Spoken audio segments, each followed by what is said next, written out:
এখানেই যদি পাওয়া যায় তো এখানেই কোথাও পাওয়া যাবে। এই তো সামনে একটা কিছু আছে।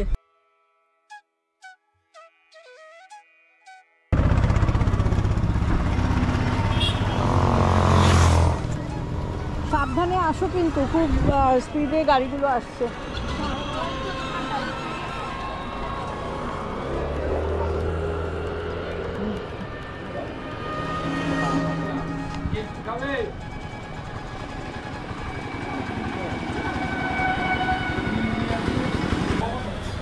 এই জায়গাটার নাম কি গো? এখানে যেটা আমরা মুড়ি খাচ্ছি, যে জায়গাটার নাম?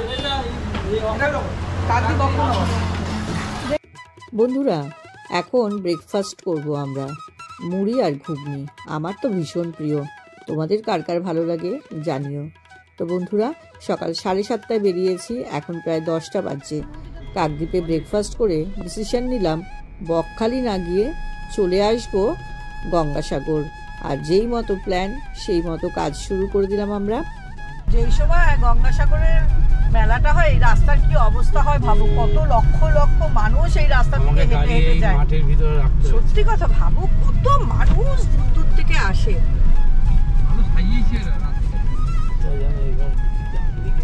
হ্যাঁ, ডান দিকে যেতে হবে তো, লট ওই তো 8 দেখাচ্ছে, ডান দিকে দেখাচ্ছে, ওই তো লট 8। ঠিক আছে, ওই রাস্তায় যাবো না, তাই তো? ও আমরা পার্কিং এ রাখবো না? হ্যাঁ হ্যাঁ হ্যাঁ, পাওয়া গেছে আরেকটা। ওকে, পার্কিংটা হচ্ছে এদিকে। দেরি হয়ে গেছে না, তোদের ওই ছবি দেখেছে জুমাদি, দেখে আমাকে বলছে, তারপরেই তো তোদের সঙ্গে ফোন করলো। এই দেখো ভারত সেবা আসছে, মঞ্চ করে চলে যাবো। বাহ, বকখালি চেঞ্জ হয়ে গেছে, ওখান থেকে ঘুরিয়ে নিয়েছি গাড়ি। ওই গাড়ি ঘুরিয়ে আর গঙ্গাসাগর নিয়ে যাচ্ছে, এসে গেছে। সুরাজ গেস্ট হাউস, সাগর যাত্রী নিবাস। আচ্ছা,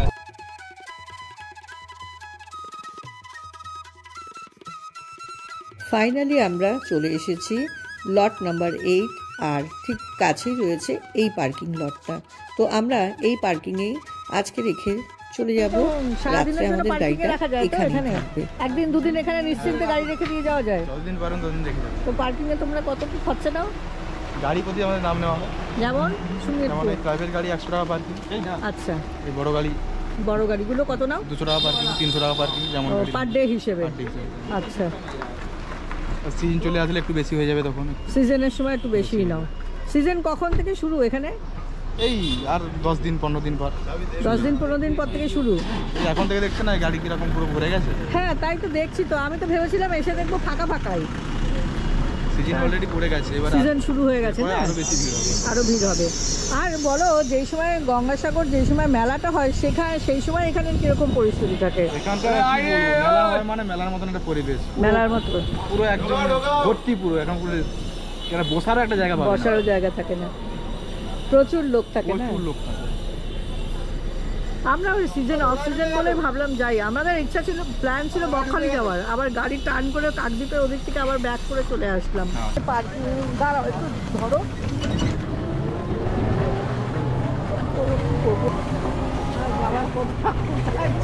সবকিছু ভাববো। আমার সঙ্গে বেড়াতে বেরোলে কোনো কিছু ঠিক থাকবে না। আমার বন্ধুরা, আমরা যেখানে গাড়িটা রেখেছি সেখান থেকে 2 মিনিটও জাস্ট বলতে পারি, বা তার থেকেও কম সময় হেঁটে যারা যেতে পারো তারা হেঁটেই পৌঁছে যেতে পারো। আর যদি জিনিস থাকে অনেকগুলো বা বয়স্করা থাকো, তাহলে এখান থেকে ওই 10 টাকা করে নেবে, একটা টোটো করে চলে যাও লট নাম্বার 8 জেটিঘাটে। তো আমরা দেখো চলে এসেছি। এই কত করে গো টুপিগুলো? আর এই পাতা দেখছি, দাঁড়ো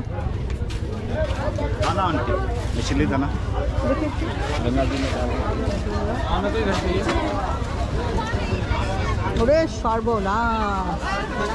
হ্যাঁ, বন্ধুরা, সকাল সকাল তো বেরিয়েছিলাম উদ্দেশ্য করে বকখালি যাওয়ার জন্য, কিন্তু মাঝ রাস্তায় ঠিক করলাম না, বকখালি না গিয়ে গঙ্গাসাগর যাব, তাই চলে আসলাম গঙ্গাসাগরের জন্য।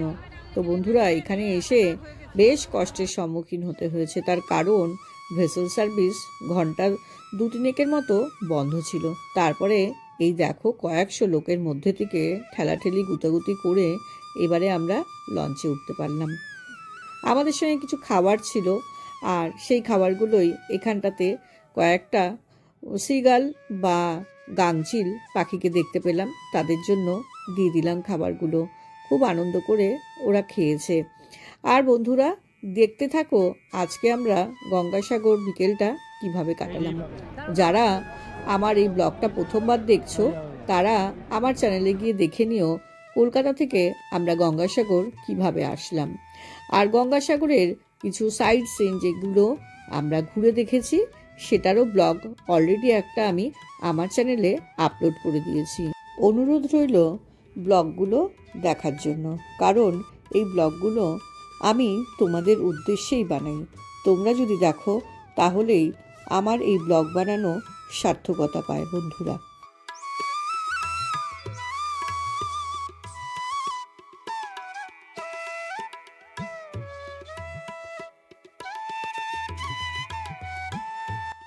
আমরা দুপুরবেলায় এসে খেয়ে দিয়ে একটু রেস্ট নিলাম আধা ঘন্টা মতো। তারপরে দেখো এখন প্রায় 4:30 পরেই সূর্য ডুবতে চলেছে, আর তাড়াহুড়ো করে এবারে বেরিয়ে যাব আমরা গঙ্গার উদ্দেশ্যে। ঠিক ছিল গঙ্গা স্নান করব, কিন্তু ফাইনালি কি হলো সেটাও দেখতে থাকো।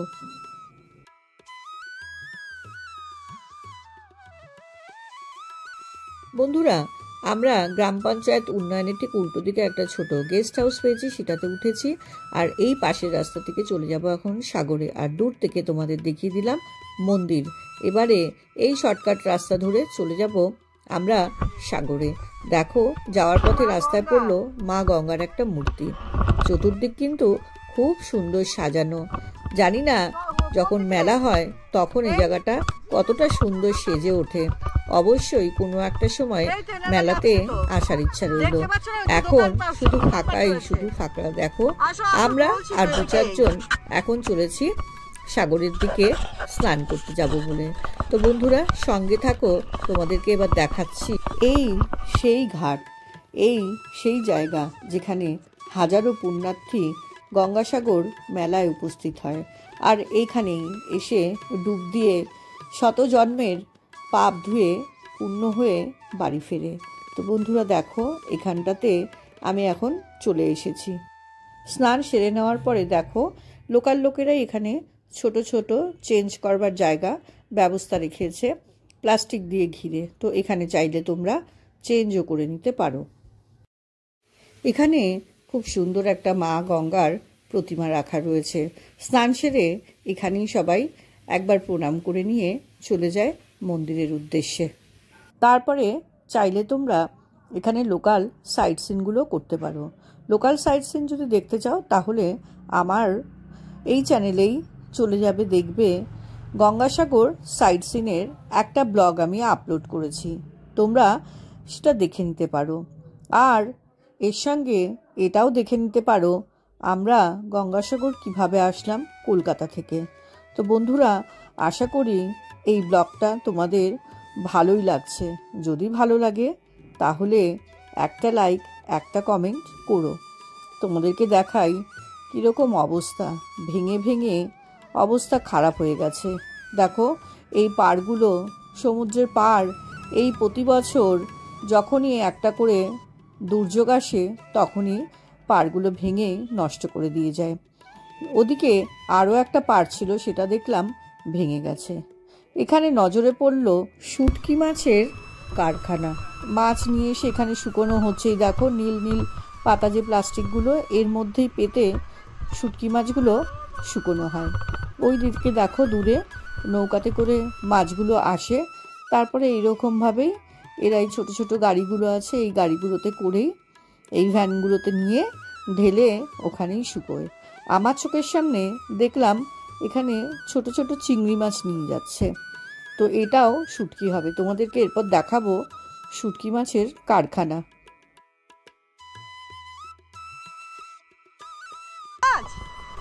এর মধ্যে কি আছে? মাছ? হ্যাঁ, শুটকি এগুলো কি চিংড়ি মাছ? বন্ধুরা 3টের সময় পৌঁছেছি গঙ্গাসাগর। তারপরে লাঞ্চ করে ফ্রেশ হয়ে একটু শুতে না শুতেই 4:30 বেজে গেল। তারপরেই রেডি হয়ে চলে আসলাম। ততক্ষণে দেখো সূর্যি মামা ডুবে গেছে, অন্ধকার নেমে আসছে। আমরা ঠিক করেছিলাম আজকে স্নান করব, কিন্তু এরকম অন্ধকার হয়ে গেল ঝপ করে, বুঝতেও পারিনি। তাই ঠিক করলাম আজ আর স্নান করব না, স্নান সারবো আগামীকাল সকালে। পুজো দেবো আমরা মন্দিরে গিয়ে। তো কি করব, এসেছি যখন একটুখানি এখানেই একটু সময় কাটাই, তারপরে চলে যাব আমরা আবার রুমে। তো দেখো বন্ধুরা, এখানে কি সুন্দর পা ধোয়ার একটা ব্যবস্থা রেখেছে এরা। তো আমার তো দেখে বেশ ব্যাপারটা ভালোই লাগলো। এই সামনেই যে জায়গাটা দেখো ঝাউবন রয়েছে, ওখানেই রয়েছে একটা ছোট গ্রাম। সেই গ্রাম থেকেই দেখলাম কিছু লোক, মহিলা, তারাই এখান থেকে মাছগুলো নিয়ে যাচ্ছে আর ওখানে শুকিয়ে শুটকি মাছ করে বিক্রি করছে। তো বন্ধুরা সঙ্গে থাকো, এরপরে কিন্তু শুটকি মাছের ফ্যাক্টরিও দেখাবো তোমাদেরকে ঘুরে। তো সঙ্গে থাকতে হবে বন্ধুরা। আমার সঙ্গে আমার মাসি এসেছে। মাসি আর বোনঝি কি করব, এই পড়ন্ত বিকেলে ছবি তোলার চেষ্টা করছি, যদিও বা কিছুই উঠল না, সব অন্ধকার। বন্ধুরা একটা কথা না বলে কিন্তু থাকতে পারলাম না। দীঘা, মন্দারমণি, অনেক জায়গা, বকখালি, অনেকগুলো বিচেই ঘুরেছি, তবে এই সাগরের বিচটা সম্পূর্ণ অন্যরকম। এত শান্ত, এত নিরিবিলি, যেটা আমার ভীষণ ভালো লেগেছে। তো তোমরাও যদি কখনো আসো, আশা করি তোমাদেরও ভালো লাগবে। এত শান্ত পরিবেশ তুমি না পাবে দীঘায় গিয়ে, না মন্দারমণি, না বকখালি। তাই কাছাকাছি এইরকমভাবে একটা দিনের জন্য কিন্তু ঝটপট সাগর দ্বীপ বা গঙ্গাসাগর ঘুরে আসতে পারো তোমরাও।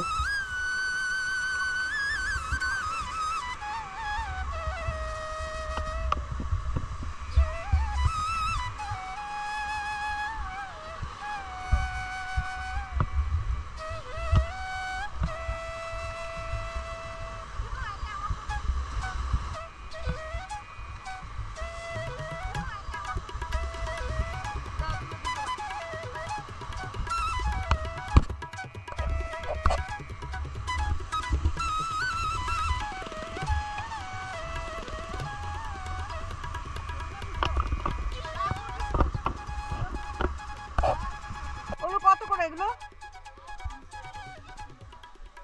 300 400 বাবা। বন্ধুরা তোমাদেরকে বলছিলাম শুটকি মাছের কারখানা দেখো, এই ছোট ছোট ঘরগুলো এই গ্রামের। এখানে কিছু লোক রয়েছে, ফ্যামিলি নিয়ে দেখলাম সবাই এখানটাতে এটা নিয়েই ব্যস্ত। এখানে মাছ বাছাই চলছে, এরপর এই মাছগুলো বাজারের জন্য রেডি হয়ে চলে যাবে। বন্ধুরা প্ল্যান তো ছিল স্নান করে মন্দিরে এসে পুজো দেবো, কিন্তু সেটা আর হলো না।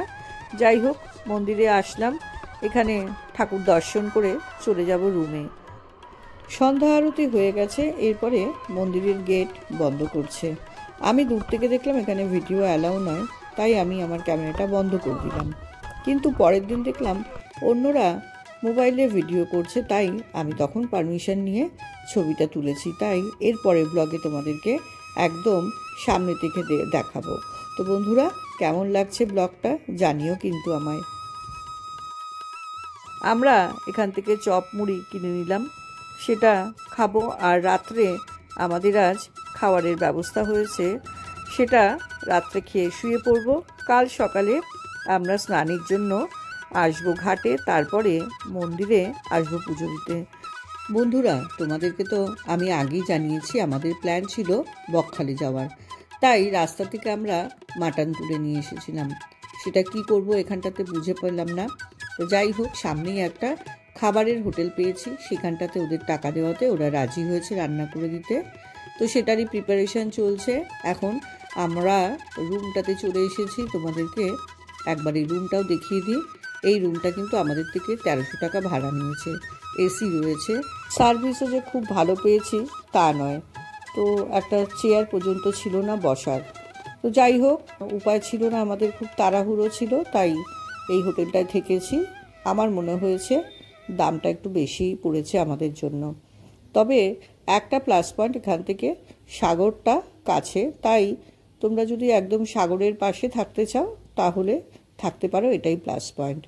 এই হচ্ছে হোটেল, তবে নতুনই হয়েছে, 5-6টা রুম রয়েছে। আমি এদের কন্ট্যাক্ট ডিটেলস তোমাদেরকে দিয়ে দিচ্ছি, তোমরা যখন আসবে অবশ্যই দাম দর করে তারপরে থেকো। আর এই দেখো দূর থেকে দেখা যাচ্ছে ওই যে ওখানে মন্দিরটা রয়েছে, আর ঠিক এই রাস্তাটা ধরেই বাঁদিকে যেতে হয় সাগর। এখানটাতে একটা পাড় রয়েছে, সেই পাড়টা ভেঙে গেছে, তাই ওপাশ থেকে ঘুরে যেতে হচ্ছে, তা না হলে এই হোটেল থেকে বেরিয়ে জাস্ট 2 পা হাঁটলেই সাগর পাওয়া যেত। তো বন্ধুরা, আমি সবটা ডিটেলসে তোমাদের সঙ্গে যেহেতু শেয়ার করি তাই এটাও শেয়ার করলাম। সঙ্গে এই যে হোটেলটা আমরা থেকেছি এই হোটেলের নাম্বারটাও তোমাদেরকে আমি দিয়ে দিচ্ছি।